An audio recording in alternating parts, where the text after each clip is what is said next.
warahmatullahi wabarakatuh. Kami dari kelompok 3 akan mewawancarai Ustazah Maharani Rahayu. Beliau adalah tokoh ukhuwah Islamiyah yang akan kita wawancari pada hari ini. Check it out.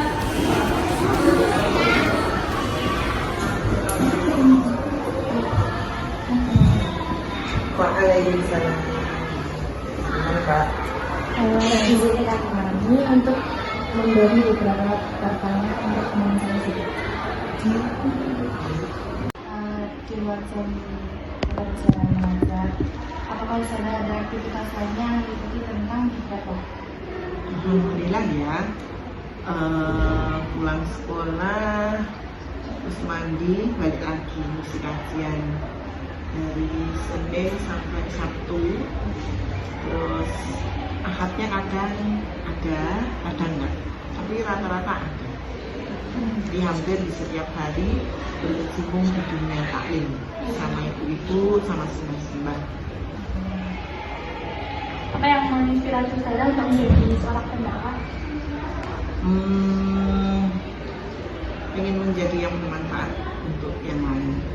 Sebetulnya dulu lebih terinspirasi dan termotivasi dari guru saya sih, lebih ke saya kok pengen ya dari yang ngaji sama saya ini punya kajian.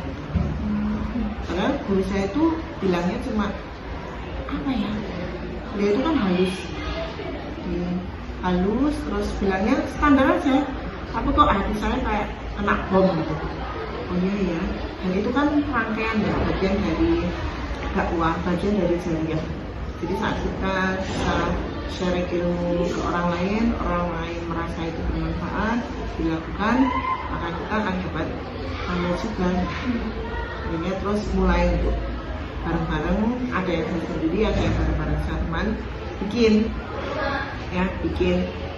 taklim kajian itu. Mulainya dari 4, 5, 8, alhamdulillah sekarang rata-rata 40-60 ya jamaahnya. Alhamdulillah. Artinya kan terus banyak ibu-ibu yang pengen ngaji, banyak ibu-ibu yang pengen menambah wawasan.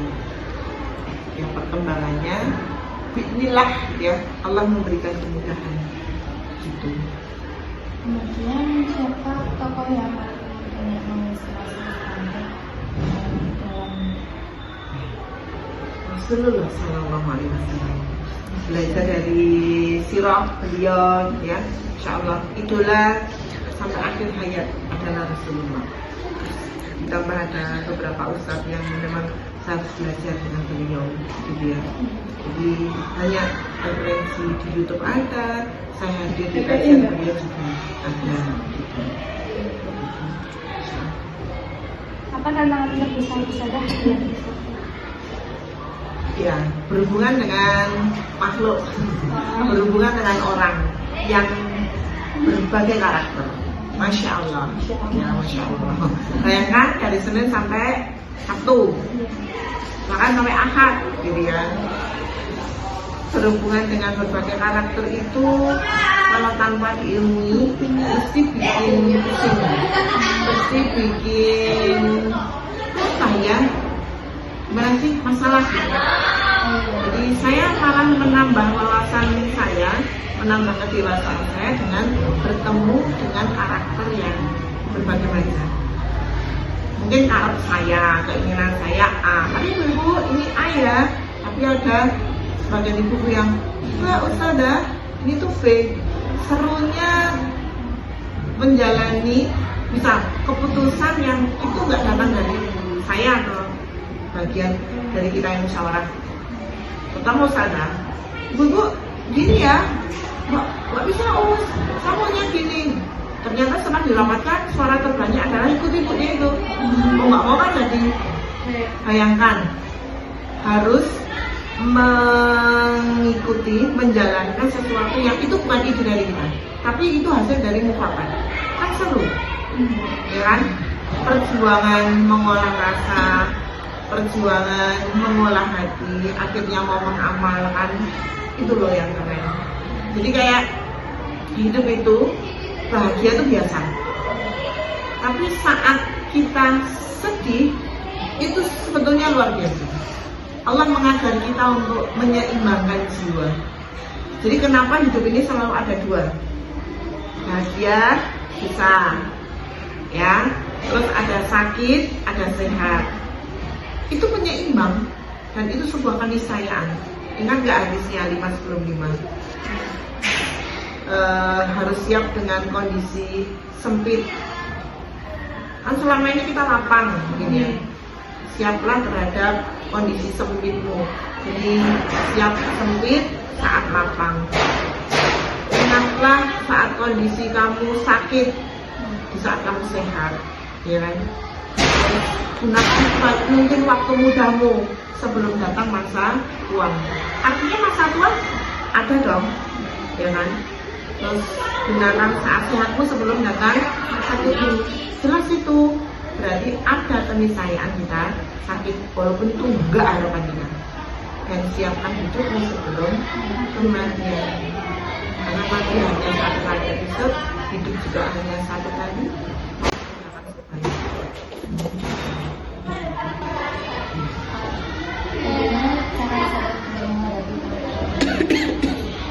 Bergantungnya pada Allah lewat ilmunya. Jadi semua tantangan, alhamdulillah baik saja. Oh ya, sebetulnya begini. Oh ya, sebetulnya begini. Apalagi beberapa taklim. Taklim A begini, taklim B begini, taklim C begini. Jadi seru aja. Bahkan dari beberapa taklim saya bisa memberikan masukan. Boleh jadi loh, taklim ini begini. Ternyata ilmunya taklim A bisa diakomodir di taklim C. Taklim D kok begitu? Saya pernah loh, udah pengalaman dengan taklim C. Berarti taklim E bisa dong pakai ilmu yang taklim C. Jadi malah begitu rotasinya. Insya Allah dimudahkan Allah seperti itu sih. Pegangannya itu ilmu. Karena kalau dengan ilmu semuanya akan baik-baik saja. Dan ilmunya sumbernya dari Allah Ta'ala. Apa harapan saya terhadap generasi sekarang dalam jangka waktu Islam? Harapan kita pengen banget para kaula muda itu mau terjun di dunia keagamaan. Iya, karena lingkungan kayak gitu wajib bagi kaula muda di saat ini, masa saat ini. Kita kan tinggal di akhir zaman, Pak. Akhir zaman itu kan WOW dan modal untuk itu di akhir zaman Pak satu. Dan iman itu kan sejajar dengan ilmu. Para siapa menaikkan iman, maka dia harus mencari ilmu. Kekuatan ilmu kita, kekuatan iman kita itu yang akan memberikan modal kuat atas kehidupan di akhir zaman seperti ini.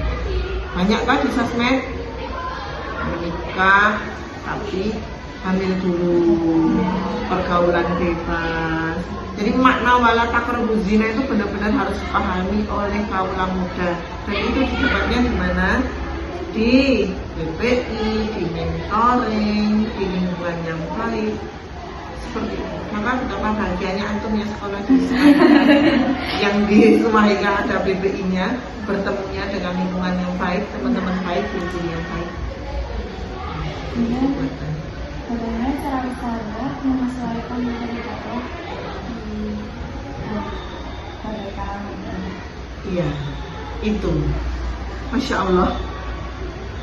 Jadi saya itu, saya merasa ya kayak different. Saya kan senang kalau ngisi kajiannya di ibu-ibu muda, bukan ya kayak masih sebaya gitu. Tapi di antara ibu-ibu muda banyak simbah-simbah itu. Ya, bayangkan sekarang di kajian ibu-ibu muda, simbah-simbah juga ikut. Pernah saya, ya Allah, gimana ini? Ya Allah, gimana ini? Akhirnya dapat jawaban. Tergantung dari gaya, intonasi, cara berkomunikasi dalam penyampaian. Nah, saya belajar dari beberapa referensi.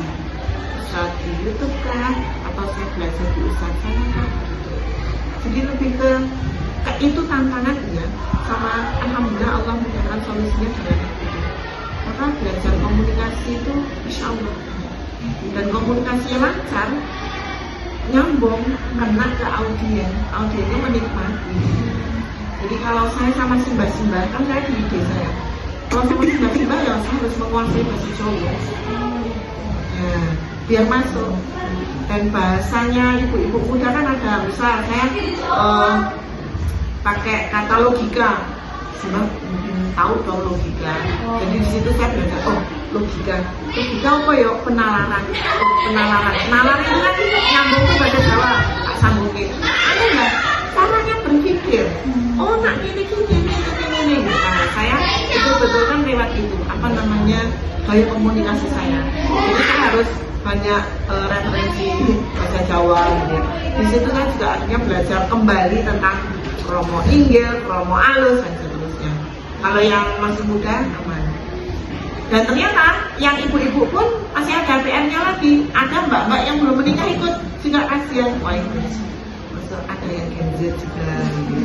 Wah nambah lagi. Saat ibu-ibunya mantuk-mantuk paham, simbahnya mantuk-mantuk paham, yang mbak-mbak yang muda masih. Nah ekspresi itu saya tangkap. Belum paham ya mbak. Nah, saya mau pulang kembali. Saya sampaikan dengan bahasa gaya anak muda yang bisa dipahami oleh mbaknya itu kan. Dan selama ini alhamdulillah Allah mudahkan. Apa motivasi utama dalam memperjuangkan persatuan umat Islam menurut Anda? Motivasi utama dalam Dalam persatuan untuk umat Islam. ya, akhirat itu utama. Akhirat itu harus dikejar. Akhirat itu harus dicari. Kita akan hisab dengan apa yang kita lakukan, bukan yang orang lain lakukan. Motivasi terbesar adalah akhirat itu hati itu, dan tujuan kita hanya satu, bersama. Apa bisa menjelaskan mereka generasi apa? Masya Allah. Ayo kembali ke asolah, kembali ke Al-Quran, kembali ke hadis.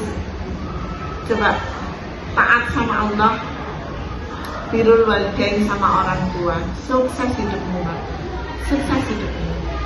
Ya, taat sama Allah dengan segala aturannya. Dunia ini kan memang tempat untuk berlelah-lelah. Aturan Allah itu seolah-olah melelahkan gitu. Orang lain nggak pakai jilbab, kita pakai jilbab penutup aurat, panas. Tapi sungguh surga itu nggak ada endingnya. Surga itu forever. Ya, jadi motivasinya terbesar adalah saya. Anak-anak muda yang balik lagi. Budaya, adat yang kita kan sama orang Jawa kan? Ya. Kalau malam itu loh, nggak main kemana-mana gitu ya. Baliknya pada rumah gitu ya. Belum balik ke bapak, balik ke ibu, banyak jagoan sama bapak ibu. Lebih mencintai kembali gitu. Idola orang Korea guys. Idola itu Rasulullah. Mereka itu sirah nabawiannya gitu. Karena masih sering loh mendapatkan anak-anak muda yang apa namanya? Gantungan kuncinya Korea. Dalam Quran ada fotonya artis Korea. Mbak, kenapa nggak diganti sama fotonya bapak? Anak dulu begitu. Ya Allah.